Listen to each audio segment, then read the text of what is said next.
اگر اللہ تعالیٰ چاہتا تو یہ کام اللہ تعالیٰ آپ کو نہ دے کر براہ راست اس غریب کو دے سکتا تھا، لیکن اللہ تعالیٰ چاہتا ہے کہ تم اللہ کے نمائندے بنو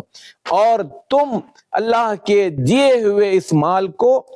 ان پر خرچ کرو، اور جب جب وہ ٹھنڈے ہونے لگ جائیں گے تو اس کو واپس سے گرم کیا جائے گا، اور یہ سلسلہ کب تک چلے گا؟ قیامت کا ایک دن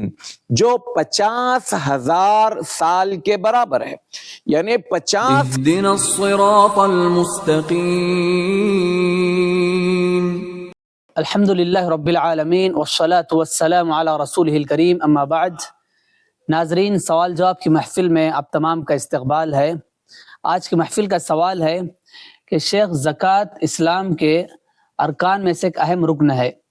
اب جو لوگ اسے ادا نہیں کرتے ان کا کیا انجام ہے، اس بارے میں ہمارے ناظرین کو بتائیں۔ بسم اللہ الرحمن الرحیم، الحمدللہ رب العالمین والصلاة والسلام علی رسولہ الکریم، اما بعد۔ اس سے پہلے ہم نے زکوٰۃ کی اہمیت پر ایک ویڈیو اپنی اپلوڈ کی ہے، جس میں اختصار کے ساتھ ہم نے بتایا تھا کہ زکوٰۃ یہ اللہ تبارک و تعالی نے بندوں پر فرض کی ہے، واجب ہے، اور اس کو جیسے اس کا حق ہے اس انداز میں ادا کرنی ہے۔ اور اللہ تبارک و تعالی نے قرآن مجید میں اور اللہ کے رسول صلی اللہ علیہ وسلم نے احادیث میں زکوٰۃ نہ ادا کرنے والوں کے بارے میں جو وعید سنائی ہے، جو ان کا انجام بتایا ہے، زکوٰۃ نہ ادا کرنے والوں کو غور کرنے کی ضرورت ہے۔ قرآن مجید میں اللہ تبارک و تعالی فرماتا ہے والذین یکنزون الذهب والفضة ولا ينفقونها في سبیل اللہ فبشرهم بعذاب علیم۔ جو لوگ سونے اور چاندی کو جمع کر کر کے خزانہ کرتے ہیں، ذخیرہ کرتے ہیں، اور انہیں اللہ کے راستے میں خرچ نہیں کرتے ہیں، یہاں پر خرچ نہ کرنے سے مراد یہی ہے کہ اس کی زکوٰۃ نہیں ادا کرتے ہیں، فبشرہم بعذاب علیم، انہیں دردناک عذاب کی خوشخبری سنا دو۔ حالانکہ دردناک عذاب یہ کوئی خوشخبری نہیں ہے، لیکن بندے کو یہ بتایا جا رہا ہے کہ تم جو کام کرنے جا رہے ہو یہ خوشی والا کام نہیں ہے، آج کے دور میں تم جمع کر کر کے تو رکھ رہے ہو، کل کو تمہارے ساتھ کیا ہوگا؟ یوم یحما علیہا فی نار جہنم فتکوی بہا جباؤہم وجنوبہم وظہورہم ھذا ما کنزتم لانفسکم فذوقوا ما کنتم تکنزون۔ یہ سونے اور چاندی کو چوڑے چوڑے پترے بنا کر اس کو گرم آگ پہ رکھا جائے گا، اور جب وہ پترے خوب گرم ہو جائیں گے تو ان کے پیشانیوں کو، ان کے چہروں کو اور ان کی پیٹھ کو جو ہے اس میں گرمایا جائے گا، اور آگے چل کر حدیث آ رہی ہے جس میں اس کی کیفیت بھی بیان کی گئی، اور اللہ تبارک و تعالی کہے گا یہ ہے وہ تمہارا مال جس کو تم جمع کر کر کے رکھتے تھے، جس پہ تمہیں گھمنڈ تھا، جس پہ تم ناز کرتے تھے، بار بار اپنی بینک بیلنس چیک کرتے تھے اور اس میں غریبوں کا حق نہیں نکالتے تھے، زکوٰۃ ادا نہیں کرتے تھے، یہ لو جس چیز کو تم نے جمع کیا تھا آج اسی چیز سے ہم تمہیں عذاب دیں گے۔ اللہ کے رسول صلی اللہ علیہ وسلم فرماتے ہیں ما من صاحب ذهب ولا فضة لا يؤدي فيها حقها إلا إذا كان يوم القيامة صفحت له صفائح من نار فأحمي عليها في نار جهنم فيكوى بها جنبه وجبينه وظهره كلما بردت أعيدت له في يوم كان مقداره 50,000 سنة حتى يقضي بين العباد فيرى سبيله إما إلى الجنة وإما إلى النار۔ کہ جو بھی سونے اور چاندی والا بندہ ہوگا، یعنی جس کے پاس بھی سونا اور چاندی خوب تعداد میں ہے، جو صاحب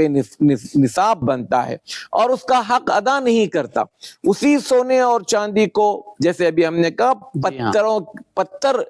پترا جو ہوتا ہے لوہے کے، اس کے گرم پترے جو ہے گرم کر کے اس کو داغا جائے گا،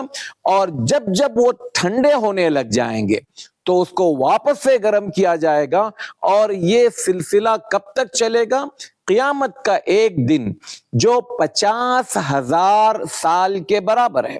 یعنی 50,000 سال کا وہ دن اس کے ساتھ یہی معاملہ ہوتا جائے گا۔ پھر جب اس کا فیصلہ ہوگا، اس فیصلے میں جب وہ جنت کا حقدار ہوگا تب یہ چیز رک جائے گی، یا جہنم میں ہوگا تب تو پھر اس کا سلسلہ اور بڑھے گا۔ اور اللہ کے رسول صلی اللہ علیہ وسلم نے ایک اور حدیث میں فرمایا، من آتاہ اللہ مالا، اللہ نے جس کسی کو مال سے نوازا، دولت دی، فلم یؤدی زکاتہا، تو اس کی زکوٰۃ اس نے اگر نہیں ادا کی، مثل لہ یوم القیامہ، اسی مال کو کل قیامت کے دن ایک گنجے سانپ کی، اژدہے کی شکل میں بدل دیا جائے گا، یعنی وہ سانپ مال جو ہے سونے چاندی کو گنجے اژدہے کی شکل میں بنا دیا جائے گا، جس کی 2 کالی آنکھیں ہوں گی، 2 کالے جو ہے دھبے ہوں گے، اور اس کو اس کے گلے میں ڈال دیا جائے گا۔ قیامت کے دن اس کے مال کو سانپ کی شکل میں گلے میں ڈال دیا جائے گا، جس سے وہ اس کے جبڑوں کو، دونوں جبڑوں کو جو ہے دبوچے گا، اور وہ کہے گا انا مالک انا کنزک، میں تیرا مال ہوں، میں تیرا خزانہ ہوں، تو نے مجھے بڑا سنبھال کر رکھا تھا، یہ لے آج میں خود تیرے لیے عذاب بن کر آیا ہوں۔ تو محترم ناظرین، زکوٰۃ یہ بندوں کا حق ہے، اللہ نے واجب کیا ہے۔ ہم نے اپنی پچھلی ویڈیو میں بھی یہ بات بتائی تھی، یہ زکوٰۃ جو امیر لوگوں کو، مالدار لوگوں کو، صاحب مال لوگوں سے کہا جا رہا ہے وہ غریبوں کو دو، اگر اللہ تعالیٰ چاہتا تو یہ کام اللہ تعالیٰ آپ کو نہ دے کر براہ راست اس غریب کو دے سکتا تھا، لیکن اللہ تعالیٰ چاہتا ہے کہ تم اللہ کے نمائندے بنو، اور تم اللہ کے دیے ہوئے اس مال کو ان پر خرچ کرو۔ اور ایک بات میرے اور آپ کے سمجھنے کے لیے، کہ جس طرح سے اللہ تعالیٰ دولت دے سکتا ہے، اللہ تعالیٰ دولت چھین بھی سکتا ہے۔ یہ تو عذاب ہم نے آخرت کے حوالے سے سنا، اس حوالے سے دنیا میں بھی اللہ تبارک و تعالیٰ بندے کو کسی آفت، مصیبت، بیماری کے ذریعے سے بھی عذاب دے سکتا ہے، وہ اس کو سزا دے سکتا ہے۔ لہٰذا ہم اپنے اوپر عائد فرائض کو سمجھیں، اس کو ادا کرنے کی کوشش کریں۔ انشاءاللہ ہماری اگلی ویڈیوز آئے گی کہ کن چیزوں پر زکوٰۃ واجب ہے، کون کون سی چیزیں ہیں جس پر اسلام نے یا اللہ تعالیٰ نے یا اللہ کے رسول صلی اللہ علیہ وسلم نے زکوٰۃ دینے کا حکم دیا ہے۔ انشاءاللہ وہاں پر یہ تفصیلات آئے گی۔ اللہ اعلم بالصواب۔ السلام علیکم ورحمۃ اللہ وبرکاتہ۔ تو ناظرین، آپ نے دیکھا کہ زکوٰۃ نہ دینے والوں کا کیسا بھیانک انجام ہے، کیسے کیسے عذابات ہیں۔ تو ہم میں سے جو بھی صاحب استطاعت ہیں وہ ہر سال ضرور زکوٰۃ ادا کریں۔ تو آج کے لیے اسی پر بس کرتے ہیں، انشاءاللہ ملاقات ہوگی نیکسٹ ویڈیو میں۔ والسلام علیکم ورحمۃ اللہ وبرکاتہ۔ کہ صراط مستقیم کا جو چینل ہے ماشاءاللہ معتبر ہے، میں نے بھی اس کی کئی کلپ سنی، بہت دلائل دیتے ہیں، بہت تفصیل کے ساتھ مسئلے کی وضاحت کرتے ہیں، اس لیے مجھے یہ چینل پسند آیا۔ میں آپ سے بھی ریکمینڈ کروں گا، سفارش کروں گا کہ آپ بھی اس چینل سے فائدہ اٹھائیے۔ اللہ تعالیٰ آپ کو جزائے خیر دے۔